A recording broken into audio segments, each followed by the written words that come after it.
Hello and welcome to Newsclick. Today we have with us Shankar Raghuraman, senior journalist. We are going to discuss what has happened in the Delhi election, Shankar. There is a belief that post-Delhi the elections, the verdict was really for the AAP to head the government, though they did not get the majority and they were even less than BJP. But there was a feeling that AAP should really head the government.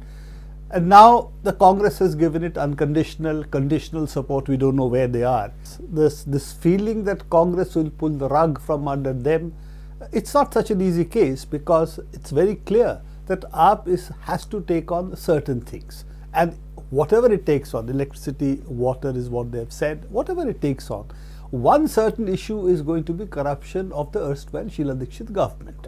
The Commonwealth Games being, of course, the key one in that.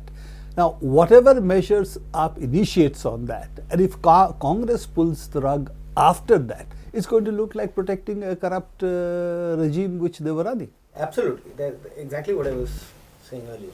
That the Congress is, I think, deeply uncomfortable with the situation precisely because of that. So where most other parties would say if the Congress is supporting us, we must be nice to the Congress, AAP doesn't feel any such compulsion. Because they're quite happy to go into another election. Oh yes, and they're quite happy to take on, as you said, the alleged corruption of the Sheila Dikshit regime. And in that situation, the Congress really has to ask itself, which is more damaging, allowing the government to continue to do that, or pulling the rug from under its feet and being accused of reacting to save its skin. Either way, it's not a very palatable situation. Both ways for the Congress at the moment, it seems to be lose-lose, except the fact that it has stopped the BJP from having a 4-0 sweep in this region, right, which would have really played into the BJP's hands and Modi's campaign that he's got a Modi wave and so on. Yeah. So to that extent, AAP has stopped the BJP, and to that extent, Congress is also benefited. Congress has benefited, as you said, by ensuring that the BJP doesn't get a clean sweep of all the 4 states which went to the polls in the north and central India. Also, I think part of the purpose behind supporting AAP is to ensure that the re-elections which would otherwise have become necessary don't happen simultaneously with the Lok Sabha elections. Because the Congress reading of the situation seems to be that if the Assembly and Lok Sabha polls are held together, it will be advantage BJP. So they would rather wait till after the Lok Sabha elections. Which probably was also a bit of AAP's own calculation, that not having both together would help, and if the government is formed, 6 months are over. Yes. Because they have to wait 6 months for a no confidence motion. So they are home clean. The Assembly and Parliament elections will not take place simultaneously. Okay. The other miscalculation, and this is a widespread miscalculation, is the belief that AAP cannot do anything. Now, point is that given what has happened in the last 15 years, not much needs to be done to get rid of all the brownie points. So apart from the flyovers and roads and so on, the basic issue is take electricity, take water.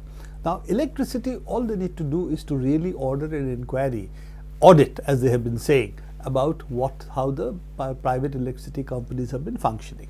And it's widely held, and I would also be one of them, because you know I know the power sector quite well, that certainly the Reliance areas and Reliance has much of its audit which would show a lot of problems. I'm not going to say that they are necessarily problems which will lead to certain XYZ things, but there's no question there will be a lot of problems. Tata Power probably has its accounts in a little better shape. That's all I can really say. But certainly in delivering something on an audit, it's not that difficult. It's not that difficult.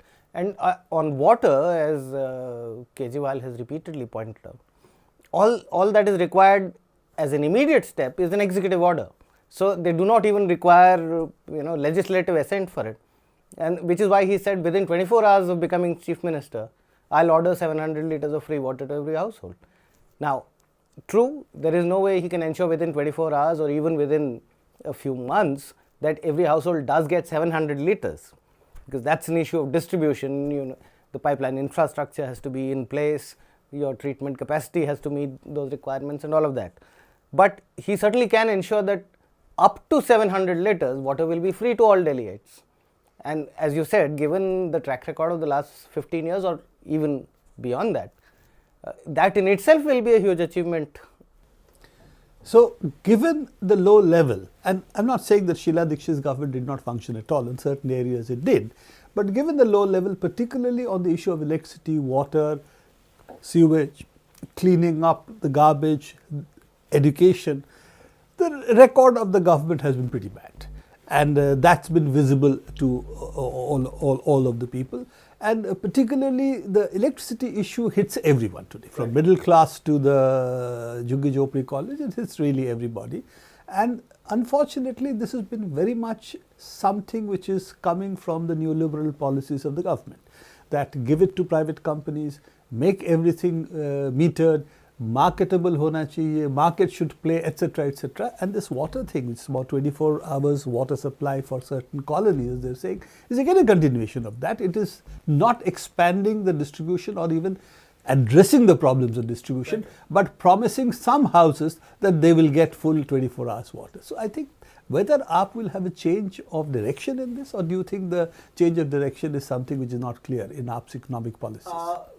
In its larger economic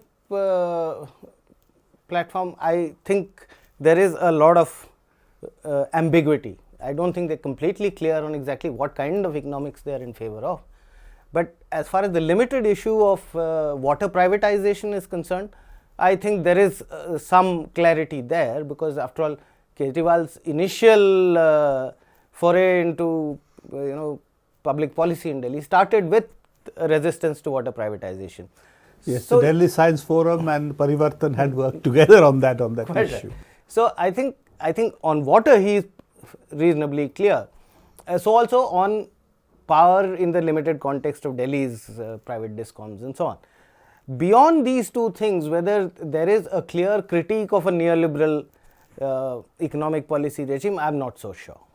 But given that these two are in some sense, if you remember, Margaret Thatcher started with water and electricity. So neoliberal policy's starting point has been electricity and then water, at least in England, and telecom as well. So two of them are state subjects in India. So they would come really head to head with neoliberal economic framework very early. They would have to, and also given the kind of social base which the Aam Aadmi Party has acquired over its campaign, which is largely a sort of subaltern base. I mean, there is an objective reality to that conflict between, your social base and neoliberal policies. I don't think they can escape that, whatever their subjective opinions might be. The interesting point again, if you break down all the elections booth-wise and so on, whatever, if you do it that arithmetic, then there were two very interesting points that emerged. One is the middle class colonies and the poorer colonies voted for AAP in large numbers. The two communities which did not follow this pattern, one is the Muslim poor sections which have stuck with the Congress because they thought BJP was the number one threat, and it really was a big threat as far as the voting goes. The second is the Jat community, the Jat villages, which seem to have voted for the BJP. So these are interesting developments as well. As far as Jats are concerned, I think what we are witnessing in Delhi is a fallout of the polarization that Muzaffarnagar has brought about. Yes. As far as the Muslims are concerned, I think that pattern is a little less clear. What seems to have happened is that in the Muslim dominated areas like the walled city or Silampur and so on, the Congress still has managed to retain the Muslim vote. However, in Muslim pockets outside of these areas, for example in Hausrani in the Malvinagar constituency, there appears to be clear signs of the Muslims having voted for the AAP. So it's been a bit of both. Jamia again has voted for the Congress. Jamia again has voted for the Congress. So, the interesting part to me is that the Muslims still do not trust the AAP vis-a-vis the BJP. And post the elections, it may change. But that trust deficit seems to be there, that the middle class base, the poorer sections in Delhi who have supported the AAP, this has not percolated that much to the Muslim sections, who are largely, as you would know, are poor in Delhi. I don't know whether I would necessarily say it's a lack of trust. I think in this particular election, as far as a lot of people in Delhi were concerned, they weren't quite sure whether the AAP is going to be merely a spoiler or a serious contender.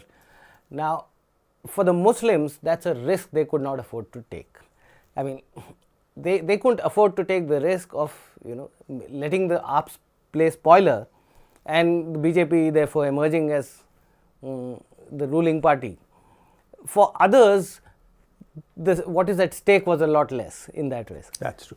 What you are saying is it wasn't really clear, and that's true for a large section, that which is going to be the spoiler and which is going to be the contender. And given the 23, 30, 35% kind of figures, these are not visible straight off. So, in each area you could have different breakups as well.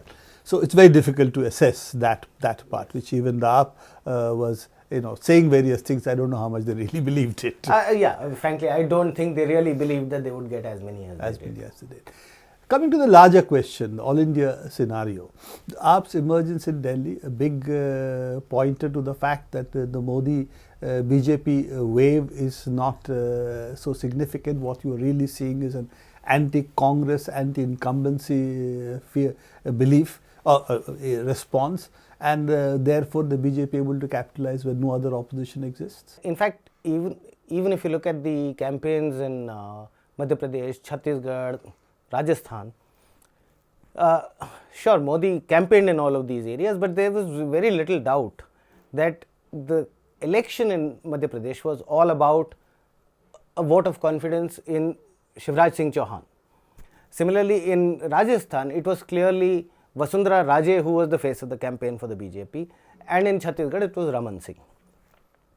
And in none of these states was there any alternative to the Congress and the BJP. You basically had to choose between these two, and as it turned out, except in Chhattisgarh where it was very, very close, in the other two states it was a no contest.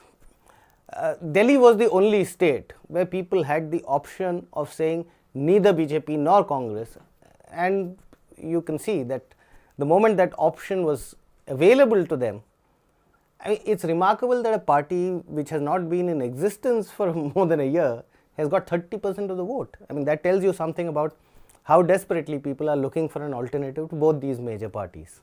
That also is reflected that the third parties or other parties' votes in Delhi, the independent small parties, BSP, which used to draw a substantial section, were more protest votes, and they have all gravitated towards AAP because these are the parties which have lost the most in terms of vote shift. Absolutely.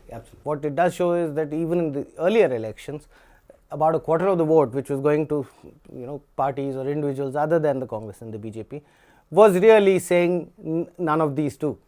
Nota, in other words. Nota, yes. Nota, none of this, none of the above. Coming to the other issue, the BJP. This would have dented to some effect the Modi the Modi wave, as they are very much so. I think Delhi in particular would have dented them very badly, though for obvious reasons they don't want to acknowledge it. Because Delhi for them was a best case scenario. Here was a Congress government which had been in power for 15 years. So you had an anti-incumbency thing working against the local government, you had the resentment against the centre, all of it combined, plus you have a city which has a much larger proportion of, it's a completely urbanized and BJP has a strong organization, yes, always had. Yes, historically the BJP has been strong in Delhi, and you have a large middle class population, which is the section which the BJP believes has swung completely from the Congress to itself. Now, given all of this, the BJP really should have had a cakewalk in Delhi if there was anything resembling a wave for Modi. The fact that that hasn't happened by a long shot is a matter for serious concern as far as the BJP is concerned. The Congress's only saving is Mizoram, and that, given that the Northeast votes much more on relatively local issues, so it doesn't really reflect the national mood. So the Congress is really down and out in this election, and doesn't seem to will be able to recover, particularly the fact that their leading campaign figure appears to the public as clueless. But I think the larger message that comes through from the election is that in states where it becomes Congress versus BJP, There it's probably advantage BJP, Modi or no Modi. But unfortunately for the BJP, that's a very small number of states. I mean, outside of these 4, how many more can you count where it's Congress versus BJP? The overwhelming majority of India's parliamentary seats are in states where it isn't Congress versus BJP. So therefore, the BJP certainly has taken also a big blow on this election, though it's only 1 out of 4. And the Congress seems to be really looking like its days are over. Yes. And the AAP is a significant pointer to this direction, because AAP resembles what I would call as the Congress of old.